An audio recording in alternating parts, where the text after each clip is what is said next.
congratulations to Coach Smith in Tennessee State. I mean, he's a heck of a coach. They've got a heck of a team, and wish them the best of luck. They did a great job tonight. And then I'm just, again, this group of guys. I would say there's some somberness in our locker room right now. This is my 29th year coaching. This is, I mean, in 29 years, it's just wild to be coaching that long. This is the most enjoyable team that I've ever had, ever. And that includes a team we won 31 games. But this team, the people in this program, the coaching staff, the administration, and of course the players, these guys were such a joy to coach every single day. Like every day, like there were no bad days. I mean, it's bizarre to be able to say that in college basketball these days, but like there were no bad days. I mean, every day these guys wanted to practice every day. They wanted to watch film every day. They wanted to get better every day. They were great human beings, and so it just obviously very, very proud, but very hard, knowing that we aren't continuing to play tomorrow. Questions? Coach, just talk about the resiliency of this team. You had that deflating loss last Saturday. Same team, same matchup. They gave a run, but they kept fighting back. Didn't really fold up the camps. Just talk about the team in that aspect. Yeah, I think it speaks to our guys' character. Again, the resiliency.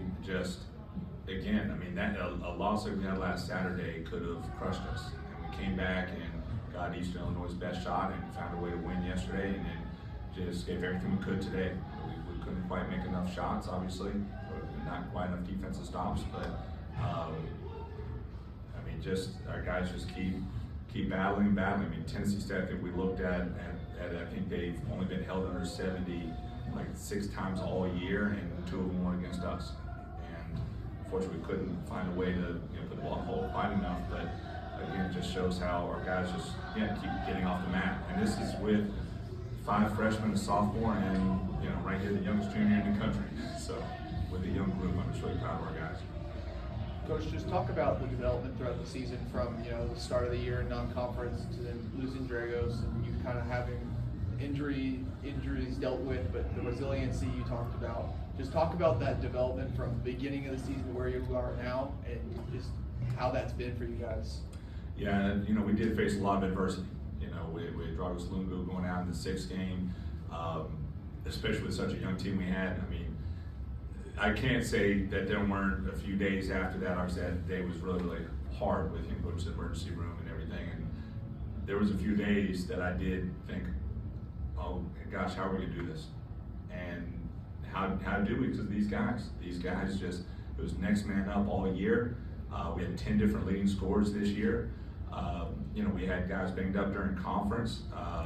We had a ton of different starting lineups this year, and it just kept being next man up, even into Luka Kolchak starting yesterday's game and hitting 3 threes. It just, that, I think, connectedness on our group. I think that's the biggest thing. We talk about connectedness, we talk about belief. We wear t-shirts that say believe, and I think our guys really believed in who we were. We really believed in the system, believed in each other, believed in themselves.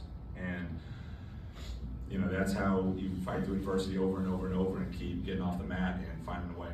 And then the program of UT Martin as well, the ability to be able to come in last season and take the helm of a program now that has really just been behind you for all these steps, and now having a team that can almost annually be competitive, and just the fact that you're given the keys to this.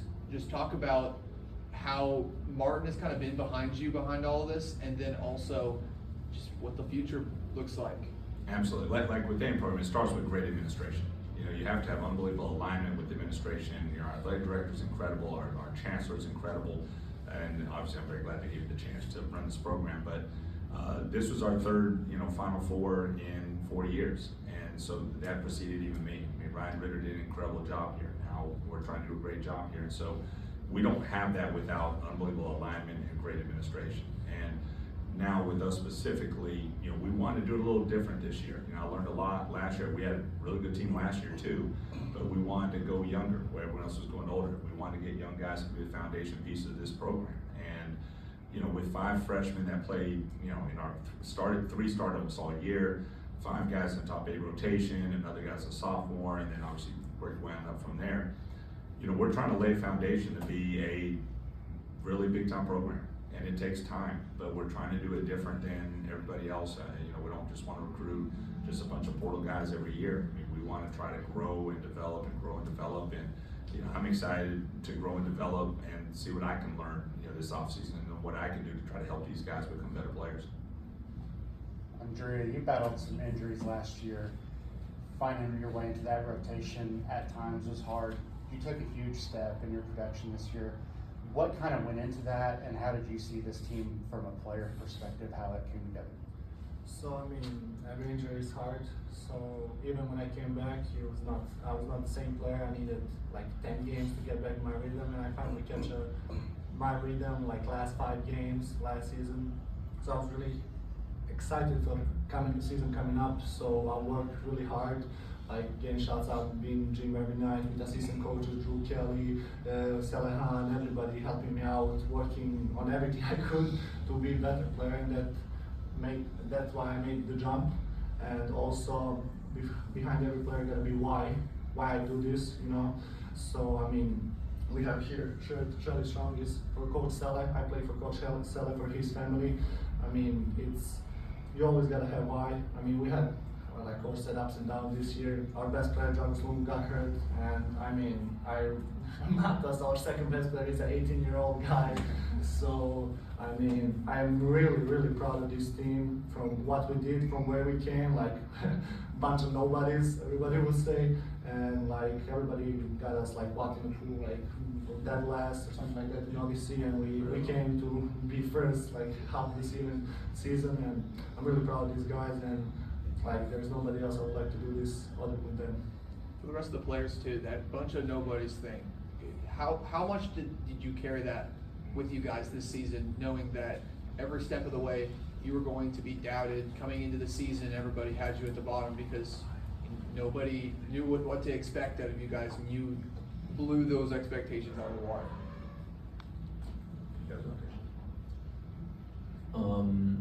I think the whole season we had an underdog mentality coming into games, and that really like fueled us to be competitive, to fight for every ball, because we wanted to prove to everybody in the LBC that we can compete, we can win. Like we were first for 70% of the year. Like I think that's So yeah, as FB said, we came into every game as underdogs. Also, our team chemistry is really good in the locker room with coaches, with staff members, with teammates. As I said, chemistry is really good. So that's how we won the games. Philip and Matas, like, it's hard to come over to this country and be away from your families, but how has your experience been when you guys got in front of the community, they've accepted you, and you guys go in the crowd and garner those relationships? How has that been for you as players, just absorbing Martin and letting them be a part of you too? So it wasn't really hard because there's a lot of international players in the team. So everybody welcomed us like really warm. There's a lot of like guys that plays here like second year. So it wasn't that hard. Everybody's so friendly. And yeah. Coach, now looking forward a little bit, and I know that this is very fresh, but looking towards the next month, is there any expectation or want to continue competing in a postseason tournament of some kind? Well, I would love to. That'll be another topic for another day. But obviously, I mean, any chance that I have a chance to coach these guys, I mean, I would love to coach these guys longer. I don't think we're getting an NCAA at large bit, but I just that's what's hard. Just thinking about finality with this team, and so it'll be a later conversation. But just this group is so amazing. I can't really yet wrap my head around not like watching film and going back to practice and having Philip Pekovsky in my office every single day bugging me for film for hours on end. So I don't know, but obviously, Coach, last question, but as a team, as a program, year two, to win 22 wins, do you feel like you're on that schedule, ahead of schedule, building something that can be really sustainable? I do. I really do. You talk about belief. You talk about believing. Again, I did believe that we could win 22 this year. You know, when Dragos went out, that got shaken a little. But I do feel, you know, that we're also, both things are true. I think we're also a little ahead of schedule. You know, at the same time, and I talked to our athletic director coming into the year and said, I mean, this is what I want to do. I want to try to build something sustainable. I want to build with a young team. And I knew there was a chance that this year would be hard. You know, as much as I believe, you know, the recruiting aspect, I knew when you're recruiting so many young guys and your oldest and your junior's 20 years old and starting college at 17, like, I knew there's a chance that we wouldn't even eclipse the 14 from last year. But I wanted to build something sustainable. You know, my administration's been fully on board with that. You know, no one said, hey, you better go recruit a whole lot of 23, 24-year-olds to try to match up in OVC. You know, my athletic director was incredibly supportive on trying to build something sustainable. And that's what I think we've done. I mean, I think our freshmen, including these, you know, two guys right here, just absolutely, like, we're not talking about ahead of schedule. I mean, I fell in love with Petkovsky's game in recruiting him. I'm not so sure I knew he was going to start every game for us this year, you know, or every game he was healthy. And I mean, ahead of schedule in Montes, I mean, I was head over heels when we had a chance to bring in Montes. I'm still not so sure I thought he was going to average 13 points a game and be freshman of the year. So these guys, and not even, obviously not including the guys who've been with me for, you know, it feels like 1,000 years already. You know, I do feel like we're ahead of schedule, you know, but that's exciting to me. You know, I have a hard time like sitting still, whether it's shaking my legs or just even you know, enjoying the moment as much as I probably should enjoy the moment. But whether it's continue to play at a postseason event or whether it's getting on to recruiting for next year, like, I'm excited to improve, because I think this group of guys, this core that we have, can truly be something special. And honestly, you know, you look at, you know, what it takes at our level. I mean, Tennessee State, Nkrumah is a returning player, you know, and Travis Harper's a returning player, and Antoine Lork's a returning player, and those three guys, you know, kicked our butt at times tonight. And so, trying to bring and grow this core along and try to do something special here, you know, at UT Martin and Northwest Tennessee in general. I mean, I'm just extremely enthusiastic, extremely bullish on what our, you know, future can be, while still trying to just, you know, be in the present and understand